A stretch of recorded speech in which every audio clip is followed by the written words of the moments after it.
Para empezar, nadie sabía cómo presentar este podcast, porque en tu vida no te preparan para presentar podcast, pero está bien.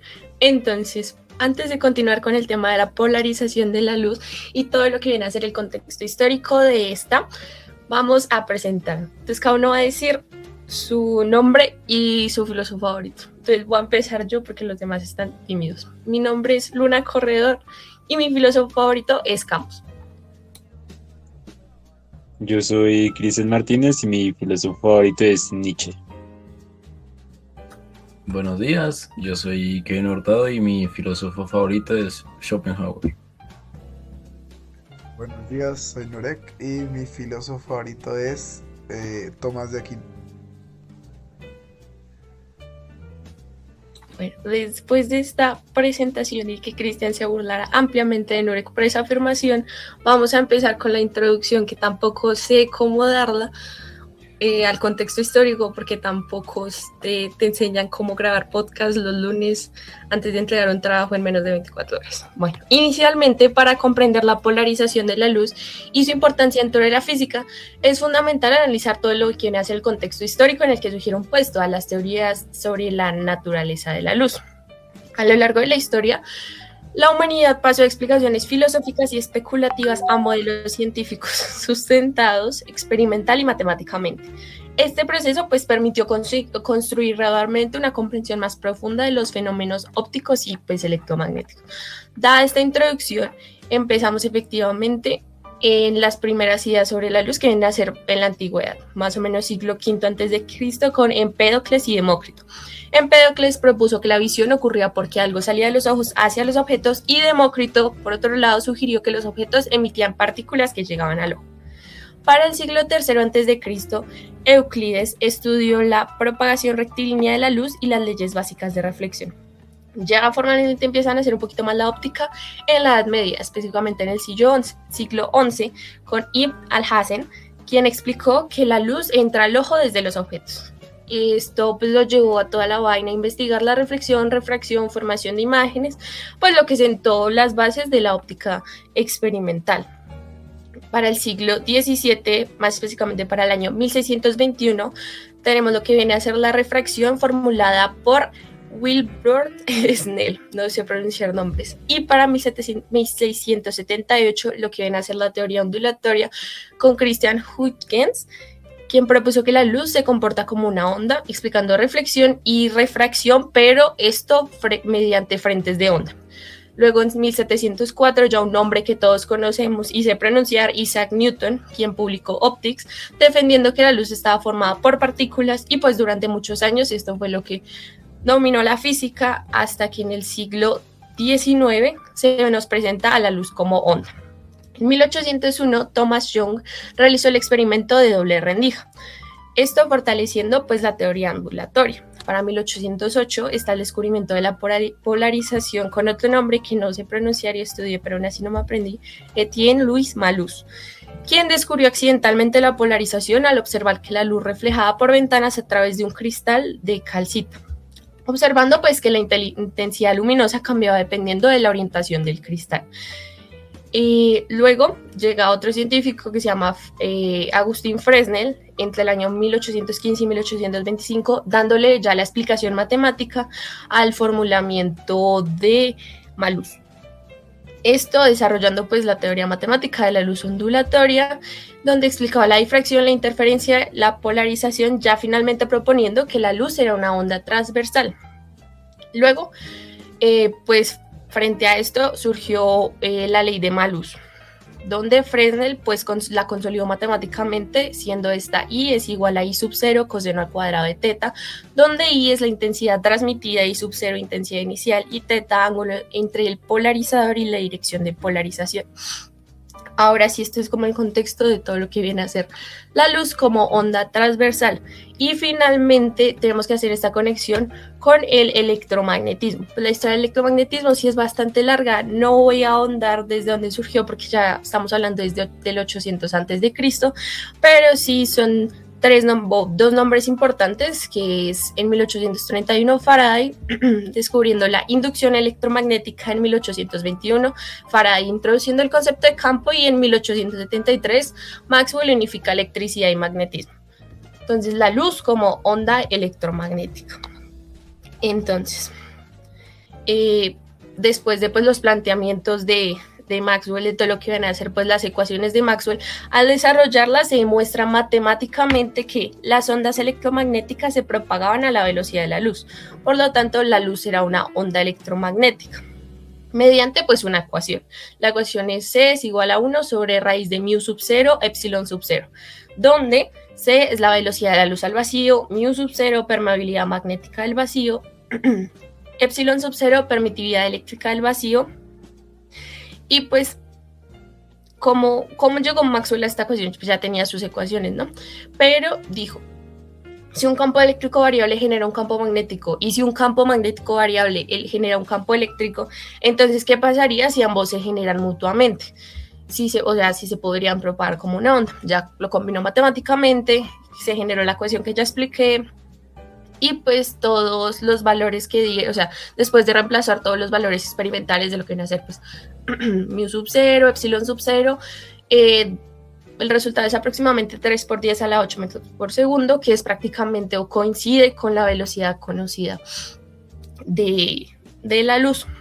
Ya bueno, después de todo este desarrollo, Maxwell dio la explicación de que la luz es una onda electromagnética transversal y que la polarización en sí corresponde a la orientación del campo eléctrico de la onda.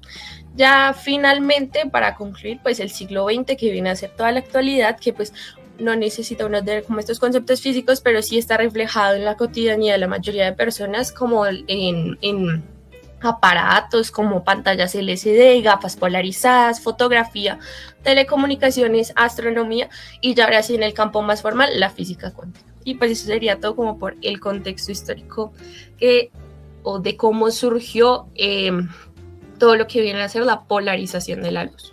Y bueno, hablando un poquito más sobre lo que viene a ser la teoría electromagnética ya formalizada por Maxwell, hay que dar un poquito de contexto, ¿no? Entonces, tenemos que las leyes de Maxwell en realidad vienen siendo unas leyes que ya habían sido trabajadas anteriormente, ¿no? Tenemos las leyes de Gauss, de flujo, la ley de Ampère y la ley de Faraday, ¿no? Que bueno, de hecho Faraday era físico experimental, ¿no?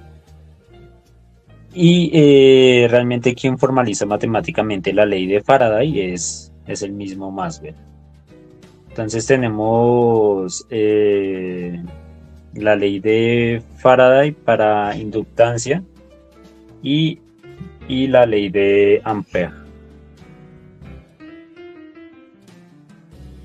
Estas dos leyes pues vienen, podemos decir que se desarrollan por la observación, ¿no? Tenemos el caso particular también de Faraday, quien puede realizar su noción o bueno, llega a conjeturar la noción de campo a partir de los trabajos que él hacía con las limadoras de hierro. Entonces observa que al aplicar un imán, las limadoras de hierro se organizaban siguiendo como ciertas líneas que llama líneas de fuerza, y ya estas líneas son lo que componen lo que se entiende como el campo. Para darle continuidad a lo que viene a ser este podcast, trajimos a un grupo invitado que nos va a ayudar a debatir un poco la idea de la polarización de la luz. Entonces, también para presentarse, vamos a seguir la misma dinámica: nombre y filósofo favorito. Ok, un gusto. Soy Miguel y mi filósofo favorito es Kant. Buenos días, soy Samuel y mi filósofo favorito es Nietzsche. Buenos días, mi nombre es Felipe y mi filósofo favorito es Sócrates. Buenos días, soy Javier y mi filósofo favorito es Nietzsche.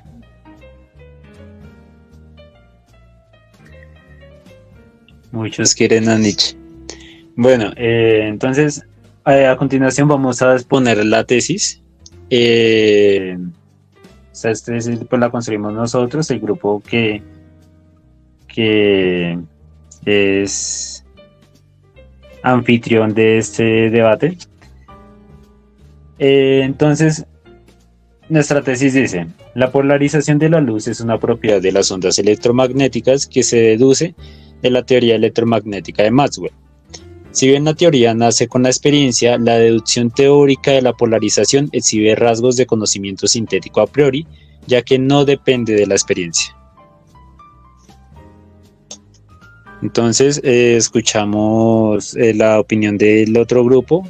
¿Qué opinan respecto a nuestra tesis y para empezar el debate? Nosotros opinamos que principalmente la polarización no se dedujo de la teoría matemática de Maxwell, sino que hubieron otros fenómenos anteriores como, la variación de intensidad angular de la ley de Malus y la naturaleza ondulatoria transversal de Fresnel, que fueron descubrimientos válidos, validados en laboratorios décadas antes de que Maxwell unificara el electromagnetismo. Por lo tanto, la experiencia precedió por completo a la formalización matemática. Ok, pues hablando de eso, pues el hecho de que la polarización haya sido observado experimentalmente antes de formular las ecuaciones de Maxwell, no invalida el carácter racional de su deducción. Confundir el orden histórico del descubrimiento con la naturaleza epistemológica es una falacia genética. Que una idea surja inicialmente de la experiencia no implica que su justificación dependa enteramente de ella.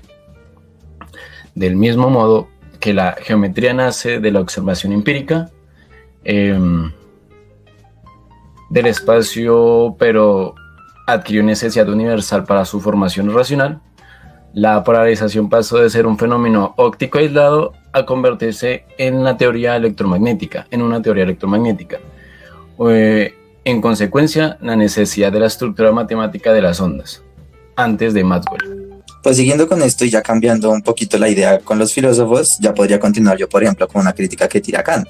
Un juicio sintético a priori no provee conocimiento sobre el mundo físico real de manera independiente a la sensibilidad.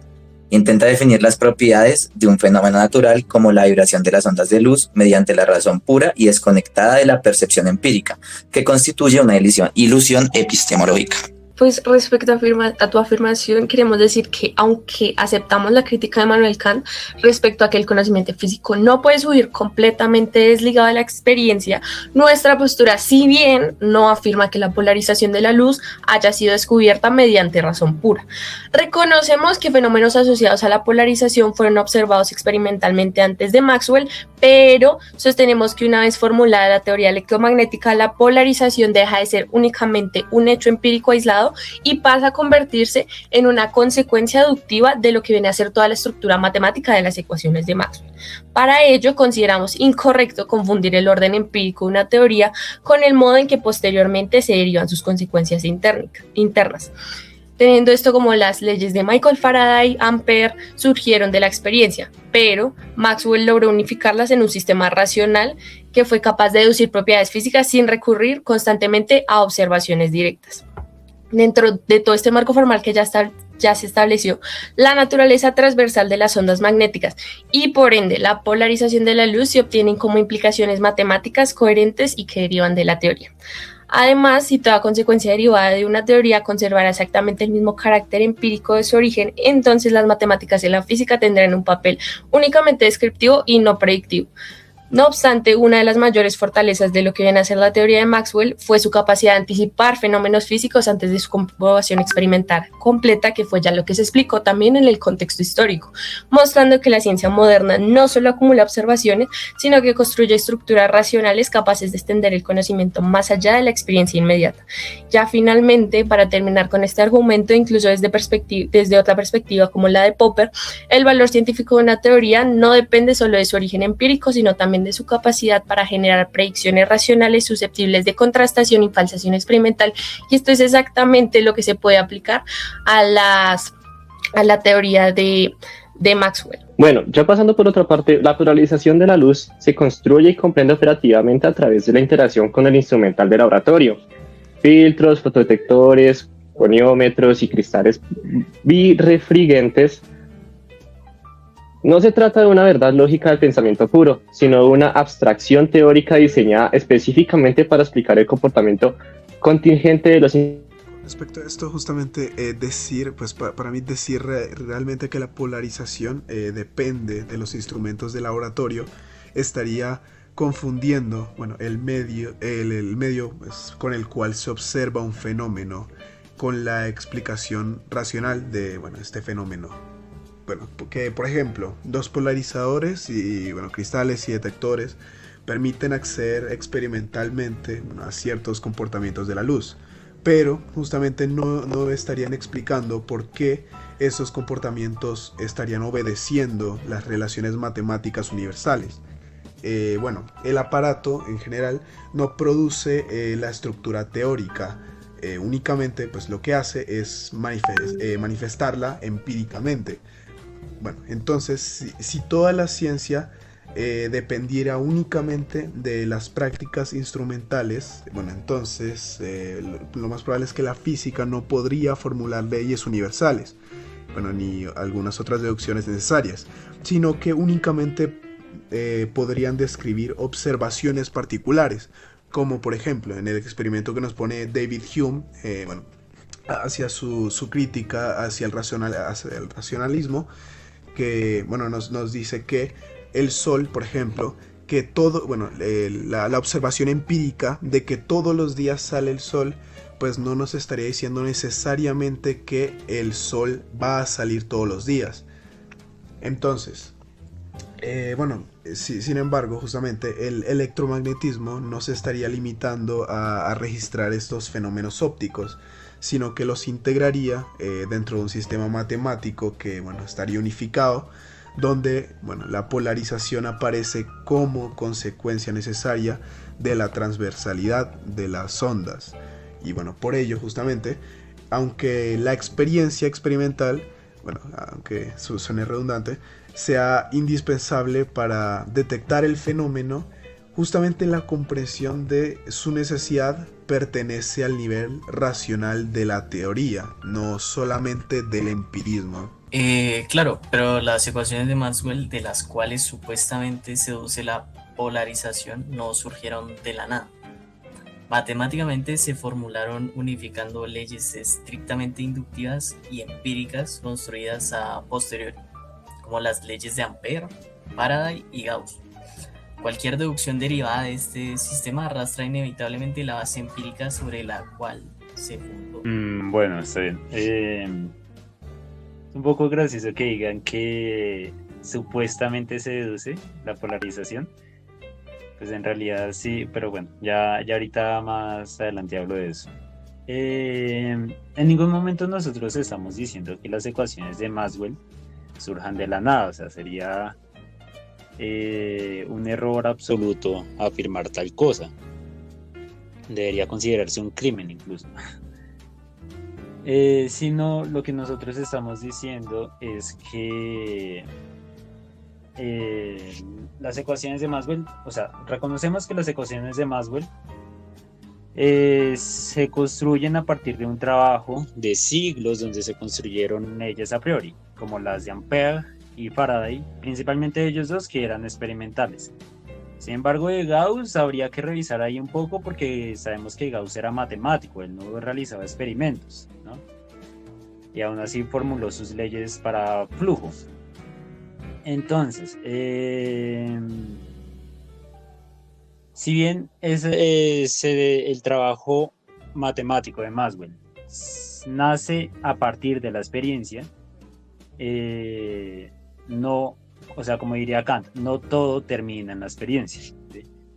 O sea, que en ningún momento se niega, e incluso Kant lo dice, que todo el conocimiento nazca en la experiencia, ¿sí? Todo el conocimiento nace en la experiencia, pero no todo él se origina como tal en la experiencia, ¿no? Entonces, y ahí es donde podemos hablar nosotros de juicios sintéticos a priori y a posteriori. Un juicio sintético estamos hablando de la forma en la que estamos agregando el conocimiento a una teoría, a un objeto, ¿sí? A un sujeto, cómo estamos agregando conocimiento.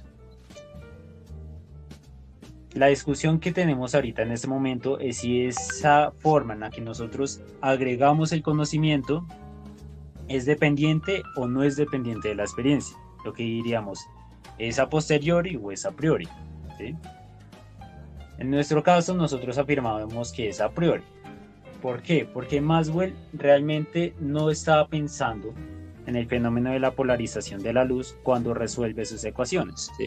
Si bien, sí, las ecuaciones de Maxwell vienen de otras leyes, vienen ya vienen de un trabajo previo que combina tanto juicios sintéticos a priori como a posteriori. Estamos hablando de una teoría ya montada. Y el punto es que Maxwell, al resolver sus ecuaciones, él ni siquiera estaba esperando encontrarse con la polarización de la luz. Él no estaba esperando resolver ese enigma. No estaba esperando resolver eso. Resulta que cuando Maxwell unifica tanto la electricidad y el magnetismo y llega a la deducción de las ondas electromagnéticas, la polarización de la luz surge como una propiedad natural de ellas, ¿sí? Ni siquiera Maxwell estaba esperando encontrar que la velocidad que la luz fuera una onda electromagnética. Es algo que descubre por medio de sus ecuaciones y por medio de un trabajo puramente teórico.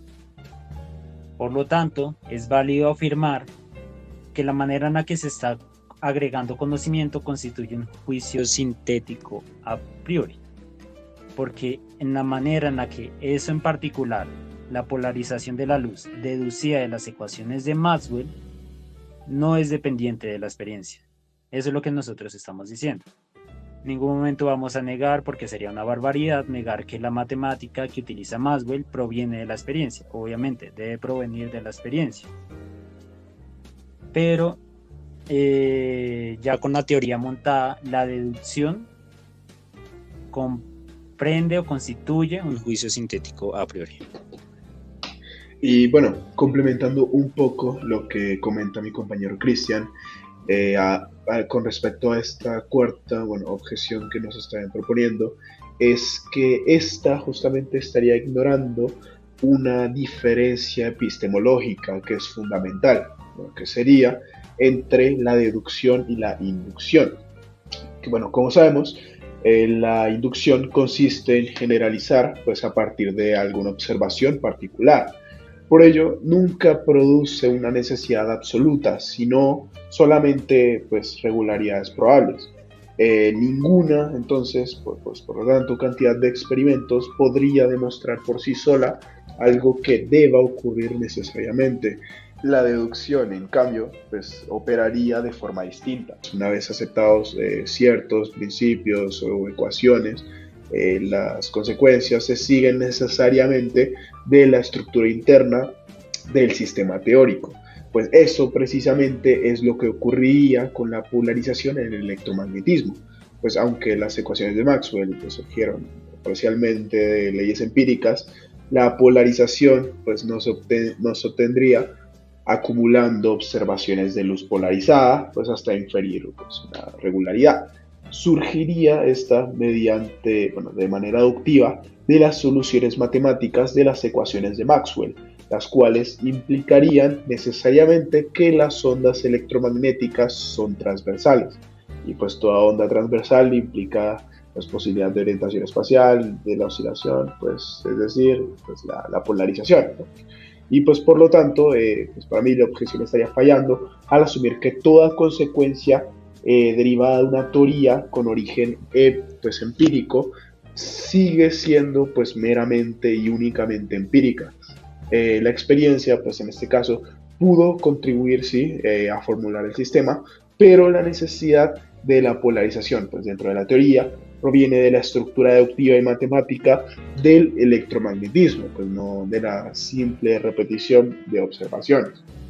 Sí, de hecho el caso de la polarización de la luz resulta interesante por eso, ¿sí? Porque usualmente lo que nosotros creemos es que en el caso de una predicción, como ocurre con la teoría de relatividad de Einstein, que predice agujeros negros, predice ondas gravitacionales, que la evidencia empírica se llega después de esas deducciones, ¿no?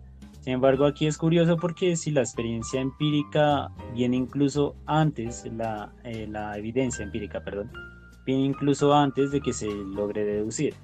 Es un caso de que Maxwell logra, al lograr unificar tanto la electricidad y el magnetismo como consecuencia de lógica por sus ecuaciones, se llega a que la luz es una onda electromagnética y que oscila transversalmente, ¿no? Que es algo que ya había hablado antes Fresnel y Malus. Sin embargo, ellos no llegaron a formalizar una teoría y ese es el gran mérito de Maxwell.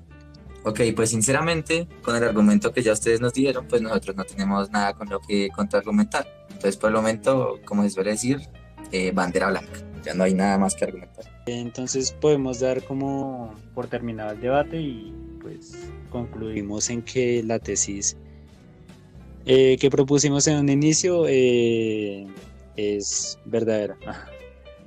Entonces, muchas gracias, compañeros, y ya damos por terminado este debate.